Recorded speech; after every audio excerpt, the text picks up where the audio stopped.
Well, my name is Karla Haynes, and I've lived in Cleveland County for the last 46 years. Grew up here. My family, my mother and father, grandparents and great-grandparents all lived in Cleveland County. Grew up in the upper end of the county whenever I was younger until school age. I lived with my grandparents in the Lawndale area and then came to Shelby and attended Shelby High. I've worked in the county in banking with First National Bank, which is a hometown bank. And then later on, I started working with Cleveland County Community Development Corporation, which is a nonprofit housing corporation working with low and moderate income families to move into affordable housing. What do you know about the earliest parts of your family history in the area? I know pretty much, I know my great-grandparents lived here, and that they came from Georgia to North Carolina. My grandfather passed away at the age of 92. So he told me about the days of the horse and buggies and coming from Lawndale to Shelby, going to the court square as a little boy.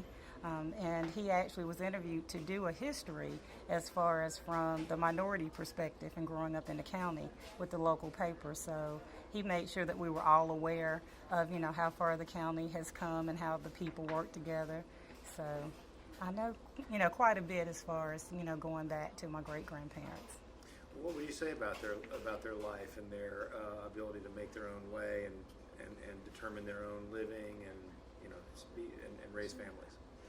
Well, as far as my family, they were farmers, so they actually all did farming and gardening in the upper end of the county. My grandfather worked with Cleveland Mills. My dad worked at Drexel Furniture. My mother worked for, it was Dover Mills, and then it later became Durand Mill. And so she worked in the mills, and she was the first minority that they actually hired, female, to work for the mill.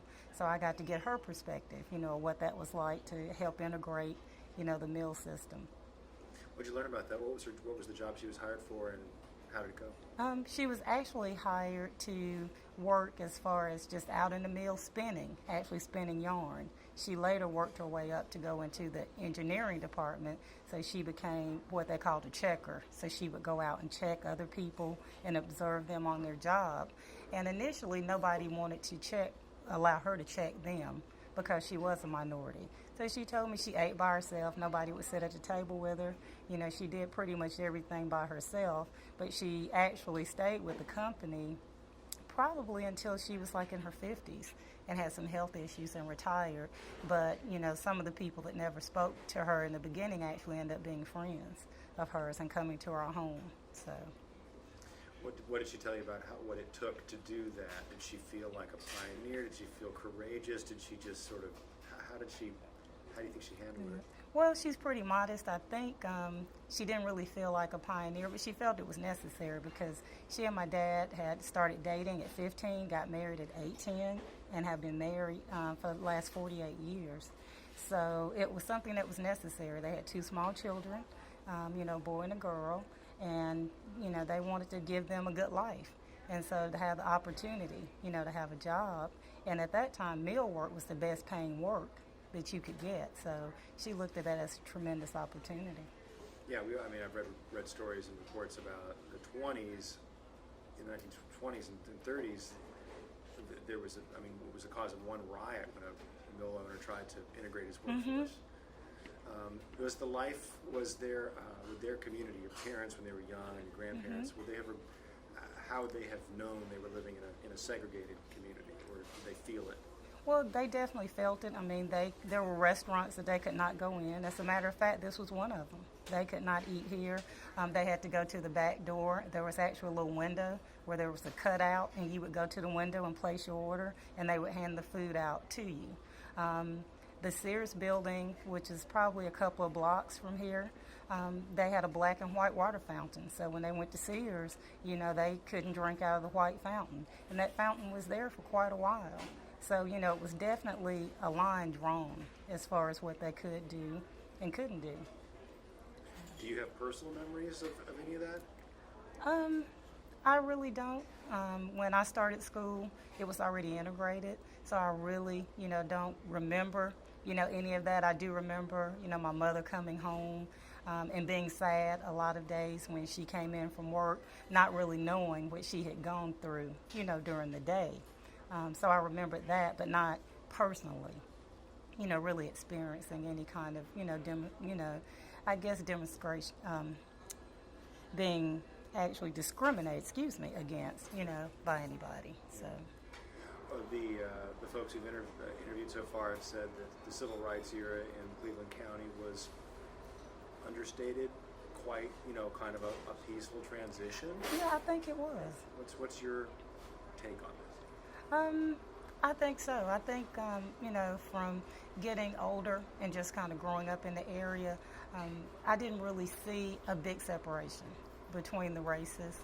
Going to Shelby High, I had friends that were black and white, and just didn't see a tremendous difference. And so I think it was a smooth transition, a lot smoother here than in some other areas. There often in many parts of the South, things like music and sports and food often are the things that kind of help the races figure each other out and get together. Any stories or memories or things you've learned about how those cultural forces played out here? As far as I know, definitely food. My grandmother, my mom, and my great aunt actually had a restaurant on Carolina Avenue, which is located near Mount Calvary Church, which has been in the community for years. And so their clientele was black and white. It was a lot of good food, a lot of home cooking. And so you had people from all walks of life who would come, there for lunch, because I actually worked there too part-time whenever I was in college at Gardner-Webb and working at First National. And so it was nice to see, different people coming in that you probably wouldn't see otherwise. So, at lunchtime you may see someone that may be a vice president of the bank or a doctor at the hospital, coming in eating lunch with, someone that actually made minimum wage and maybe was picking up the trash. So that was nice. That's really important and interesting. What about on the musical front? Obviously the Earl Scruggs Center is huge focus on music. Yeah, it is. I think with music, and a lot of people find it interesting, particularly some of my friends that are outside the area that, I grew up with hee-haw. Because, living in Lawndale, we, had 2 TV stations that would actually come in, and one was Channel 3, which you always looked at, hee-haw on, the weekend. You had a Coke and a moon pie and Ritz crackers with peanut butter, and that was pretty much, what the family did. And so, around the music, black and white, my brother loves country music. He's a police officer with the city of Shelby and moved back here because he loved the area so much after being in the military and being in Maryland. And so, I think the musical tastes here definitely, vary.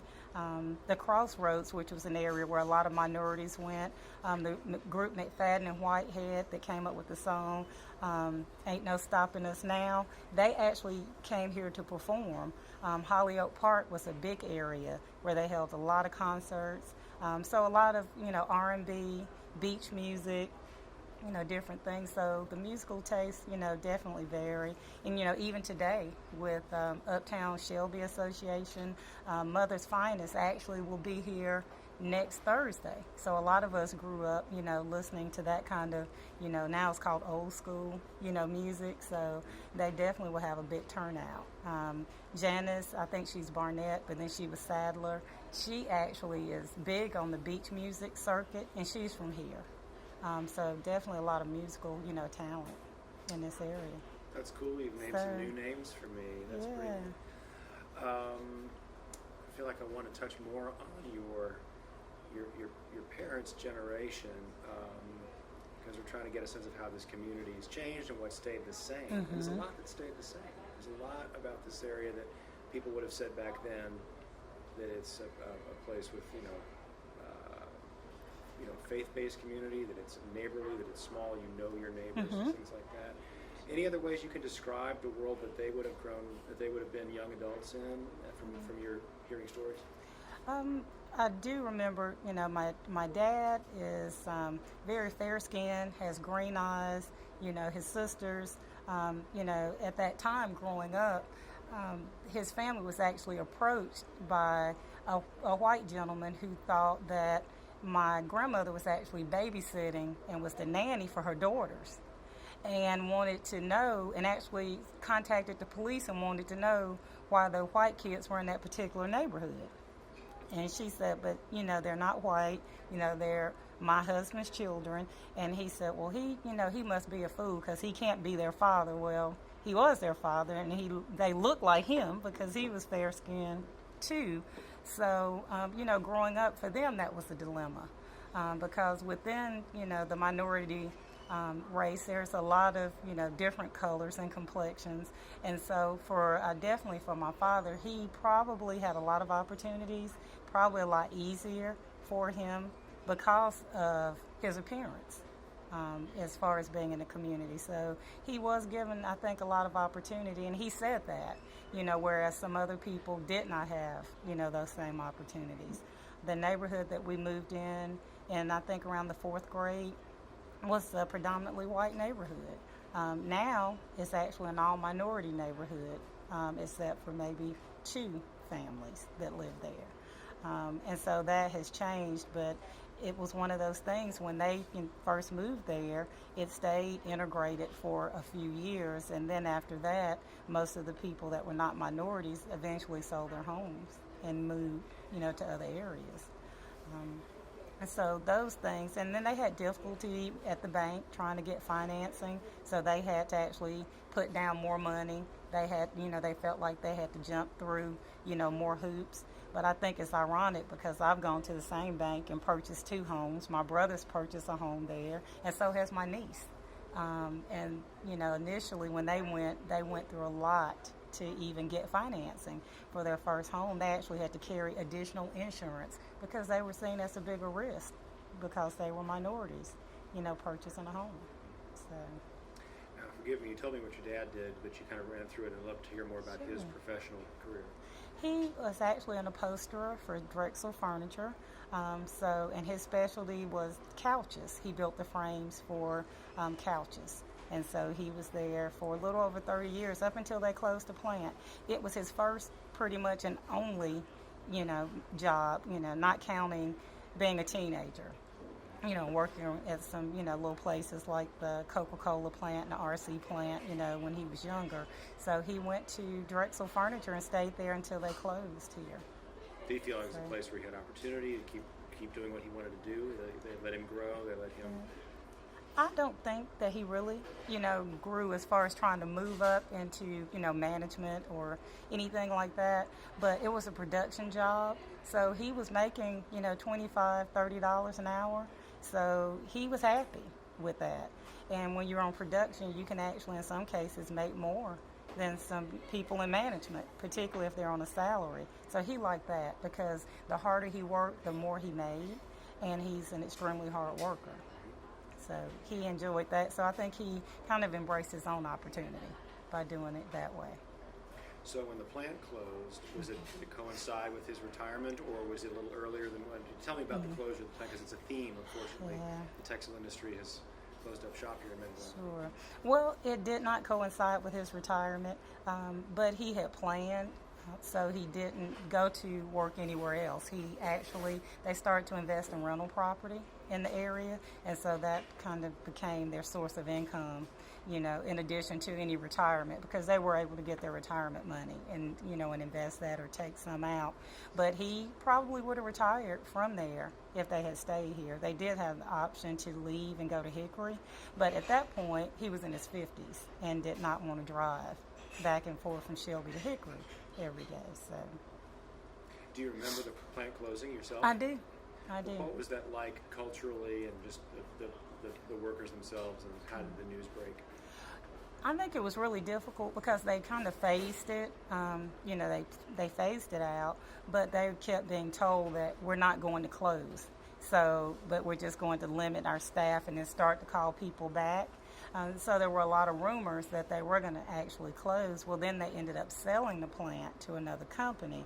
And so he was one of the last people that was there, but it was located in the community. And some of the people in that community, actually on Best Street, would walk to work. And so it was convenient, it was almost like a family because most of the people that worked there lived around in the area. So it made it, difficult. And it's impacted, I think, that particular neighborhood because, there's nothing really there to take over the plant. And the building is still there. And so, anytime you have a vacant building of that size, it becomes an eyesore, vandalism, different things. And so it's just there. So I definitely think it, impacted the community because there was a loss of jobs there. So, how do you think we've asked everybody this almost? How do you think Cleveland County has adjusted and reacted to some of these repeated economic problems? And it's just global economics, outsourcing to overseas, and things like that. How's the community reacted and rebuilt? I think the communities reacted well by looking at other areas that were really, I guess, non-traditional, for this area because of our workforce. We're not maybe as educated as some other areas. Most of the workforce here was hands-on. They were accustomed to doing things like in the mill or in a plant environment. And so now it's taking a shift to the technology side. So it's a different skill set than what people were accustomed to. But it seems like the county is trying to adapt and retrain the workforce here. We have an excellent community college, so I know they've done some initiatives as far as trying to retrain the workforce. But that's the thing that I think has impacted us is not having the type of workforce that is already trained and ready to, up and go with some of the new businesses for the 21st century. Well, why don't you start about getting that first job and what drew you there and how that banking, played a part in Cleveland County's economic life? Okay. Actually, ending up at the bank kind of went back to, my high school days. First National does this thing where if you're in the newspaper, they cut your picture out, they laminate it, and they send it to you. And my senior year, I was homecoming queen. So I get this little thing in the mail from the bank with a little personal note from the bank president congratulating me, which I thought was the coolest thing that somebody took the time to do that. So I went off to college in Greensboro. My parents actually bought the restaurant, and I came back home to work at the restaurant and transferred to Gardner Webb and went to the community college and took some classes. And an opportunity came up to work at First National.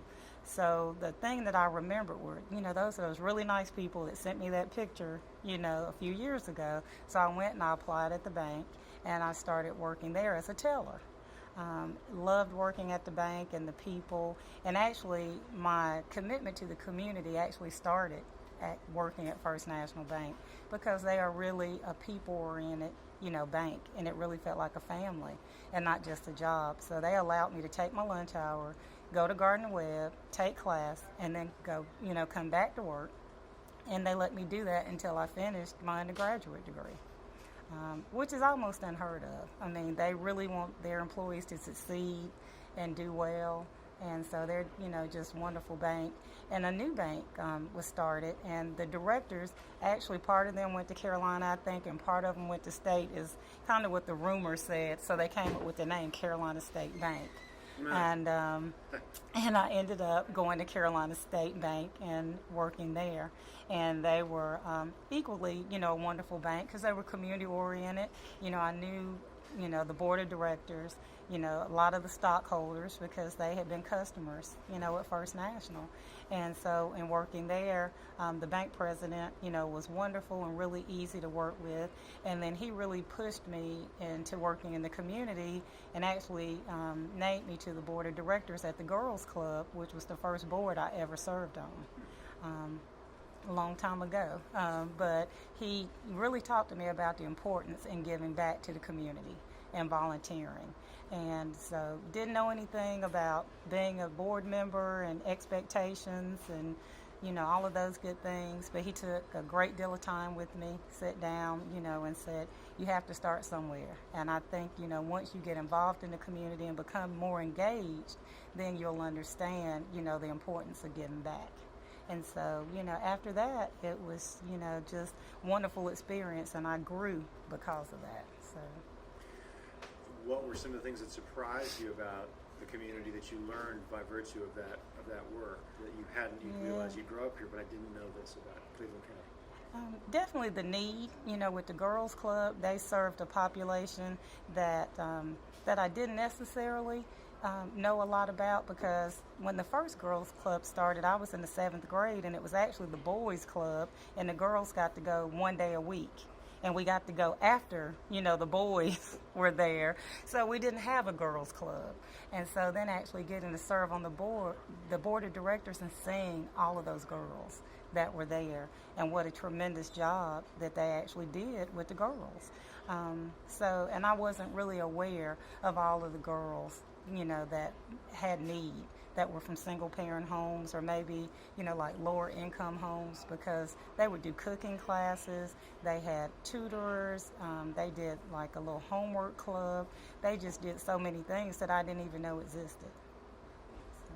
Right. And now you're with the Cleveland County Development Corporation? Cleveland County Community Development Corporation. All right. Talk about the origins of that and how you connected with them. Okay. Well, again, it started with the board of directors, actually. I was asked to serve on their board of directors, and they were formed to actually provide affordable housing to low and moderate income individuals and families. So I served on the board for a while. The initial director came from the Gastonia area, and she did not like Cleveland County. And don't know why, but I think it's because she didn't have any roots here. She didn't know anybody here, and she actually had moved to Gastonia from somewhere else. So she hadn't even been in Gastonia for a long time before she came to Cleveland County. So I think it was kind of a difficult transition for her. And so we were at the point we may lose funding if we did not find a director. So they actually interviewed 3 or 4 people, and I was one of those people. And I went and talked to John Godbold, because I was still working at the bank then, and talked with him and asked him what did he think about me taking, that position.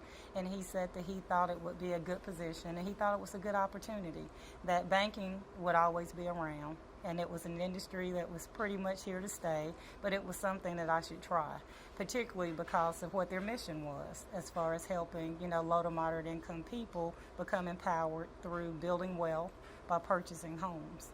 So I decided to go to the Community Development Corporation, and I've been there now for 15 years. Oh, wow. So, okay. Not new to it at all. Not now. How does it actually work? How do you actually work with clients? Well, our first project was a single-family subdivision, so we built 51 houses, and then we've actually built 2 tax credit properties, which are multifamily housing. So one has 56 units, which is in Kings Mountain, and one in Shelby has 48 units. But the way it works is we actually are built around partnerships. So the multifamily projects that we did with Section 8, which is Isothermal Planning and Development Commission. So we worked with them, we worked with local banks, and then we worked with DSS, and anybody who pretty much dealt with the low to moderate income population. So, and then what we do is we meet the client, we, assess their needs, if they're interested in rental housing or home ownership. If they're interested in home ownership, then we work with them on their credit, and then just kind of go from there. Sometimes we may work with the client for as long as 2 or 3 years to get them credit ready to actually purchase a home. Are there any other aspects of ways that you can help, or do you refer them to other services? Because often folks need kind of more of a suite of services or interventions. Well, we do refer them to other services, if they need it. Our primary funder that we normally work with is USDA, which is a part of HUD. And so they're able to do the financing. And if you're very low income, you can receive an interest rate of around 1%, because they actually get a subsidy from the government. So, and then if they have some other issues, we may refer them to legal aid if they've run into some, issues that may have some kind of legal background, or DSS if they need some type of support services. It just depends on, what their needs are. Well, you're a Cleveland County native who decided to stay and make a career here. Is that what you saw your peer group doing, and then and subsequent generations? Confidence about the future here? No, I didn't see that. Most of my friends do not live here that I graduated with. You know, most moved away because of college and different things, and they received other opportunities, or so they thought, maybe better opportunities. What's interesting is now that we're, you know, approaching our 30-year reunion, people are starting to come back. You know, they've been in other areas and decided, you know, Cleveland County has a lot more to offer than I thought. You know, after sitting in traffic sometimes for 30 minutes, you know, we laugh about if they're maybe in Charlotte, it takes them as long to get across town as it does for me to actually drive to Charlotte. So, you know, the schools here, you know, being able to go in and talk to a teacher or being able to, you know, talk to someone. I was in a meeting and we suggested that this young lady go talk to the superintendent at the school because she was having some issues. And she just couldn't believe that we would even suggest that. She was like, where do you live that you could call and just go talk to your superintendent of the school system? You know, and so sometimes bigger is not always better. You know, we can actually still call people here and somebody will answer the phone. You can call the bank and maybe not go through 10 prompts of voicemail before you talk to somebody. And that part's nice. So even though they've been in bigger cities and they've been away, you know, coming back now, it's like, you know, wow, you know, Cleveland County does, you know, have a lot to offer. So your personal sense about the future here and what maybe this community could use a dose of that you were hoping to add? Well, I think definitely as far as the future here, that I think it'll only get better. The Earl Scruggs, you know, the theater, Don Gibson Theater, I'm sorry, and the Earl Scruggs Museum, both of those things were really innovative to even, you know, come up with that. You know, I've had friends that have gone to functions at Don Gibson Theater that were just thoroughly impressed, and they've been quite a few places, and they were like, wow, who would have ever thought we'd have had something of this caliber in Shelby? You know, and so now Shelby's a place that people are starting to want to come to. And they look at, you know, the school system. They look at the people, you know, the businesses. I think, you know, as time goes on that people will start to maybe think outside the box as far as what's traditional, you know, for this area, as far as, you know, like workforce. You know, it may be that we end up having, you know, call centers based here because there is affordable housing, there are good schools, or that we, you know, we end up having some type of things built around technology that we maybe hadn't thought of before, but we have an excellent community college, you know, that can provide that training. And so I think the future would definitely, you know, get better as far as, you know, I'm on the housing side, so I've actually seen more affordable, you know, housing being built, and then actually more programs that cater to people of all incomes, not just, you know, one particular income. And I think as time goes on that we'll see more mixed communities, not just, you know, racially, but income-wise, that you may have someone in a $100,000 house living in the same subdivision with someone with a $200,000 house. So I think, you know, people are starting to really kind of embrace more of what we can do when we work together as a community, because Cleveland County's always been really good at doing that. Who's Sam? Well, Reverend Dr. Sam Raper, who was at Mount Calvary Church for as long as I can remember. I think he was probably there whenever I was born, but he was definitely an important part of the community, because churches, particularly in the black community, is the spot that everybody went to be mobilized. I mean, if you couldn't get people together for a rally or to do something or to come and just talk about an issue, you could get them to attend church. And Reverend Raper was great for doing that. You know, you may think you were going to church for one reason, and then once he got you there, you know, whatever it was that was really important that he wanted you to hear, then he had you. And then you had to listen to him. But he was one of those people that you knew that he knew what he was talking about, and what he did, he always did for the betterment of the community and to help individuals. So, but the church has always played an important, you know, role, even though we may have Baptists, you know, or Methodists, or Episcopal, you know, just so many different churches. But he definitely was probably one of the most well-known pastors. I think he and Reverend DeVoe were probably the two most well-known pastors in the black church in the area, in this part of the county, as far as like Shelby. So. And were those churches hubs for, you said you when you spoke of almost activism, were they hubs for social activity that went beyond socializing, that actually tried to affect change? I definitely think so. With Reverend Raper and at Mount Calvary, he was a big advocate for people coming together, period, regardless of race. And he was someone who really practiced what he preached. Being the first minority member of city council, he was one of those people that he wouldn't just come back to the community and tell you what you were capable of doing. He would say, well, if I did it, you can do it, or your kids need to think about participating, coming to the city council meetings. I'm on city council. You need to be there. You need to know what's going on, in the community.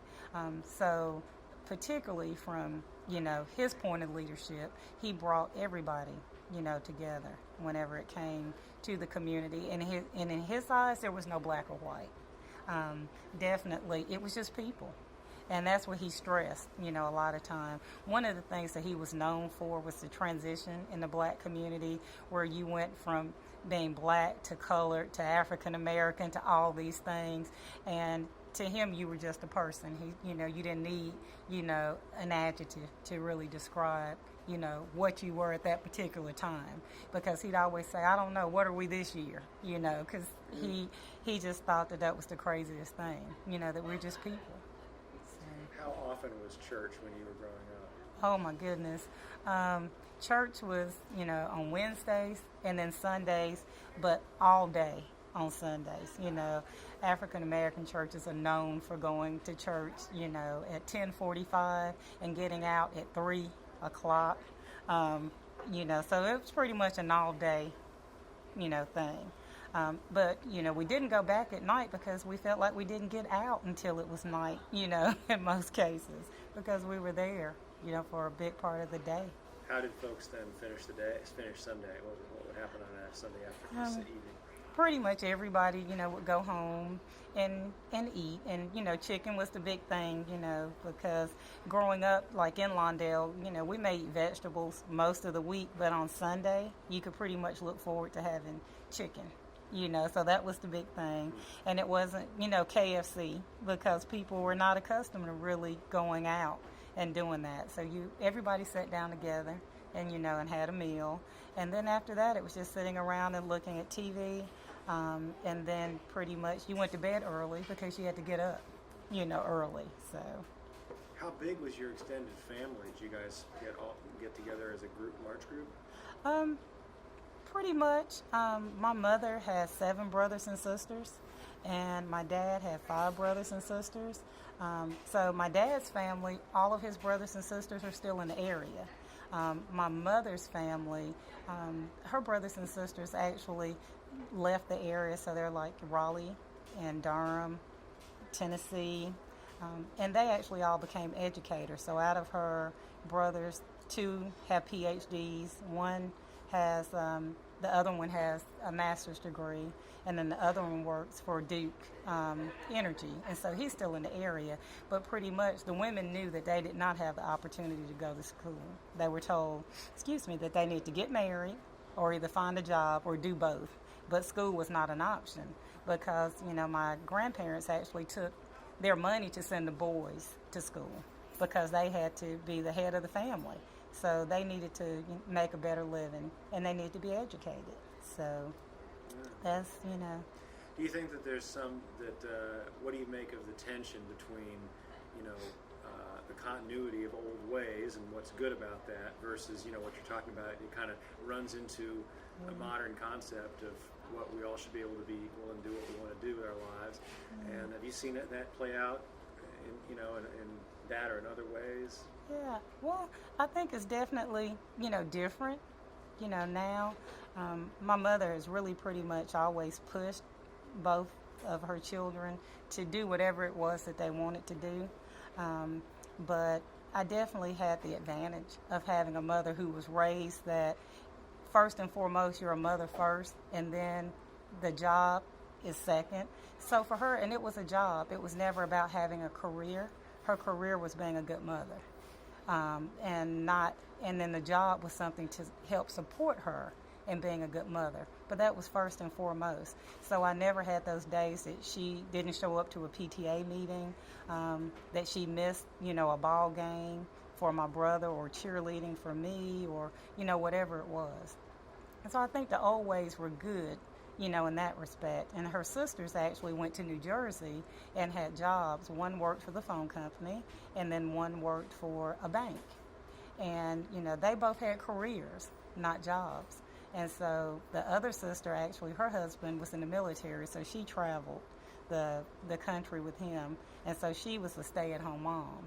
But the other two that actually had careers versus jobs, they often talked about what they actually missed that my mom didn't miss. So I think, the old ways are not always bad, but I think you really have to do what fits and what's best for you. So. Well, terrific. Karla, this has been really fascinating. Thank you for the time.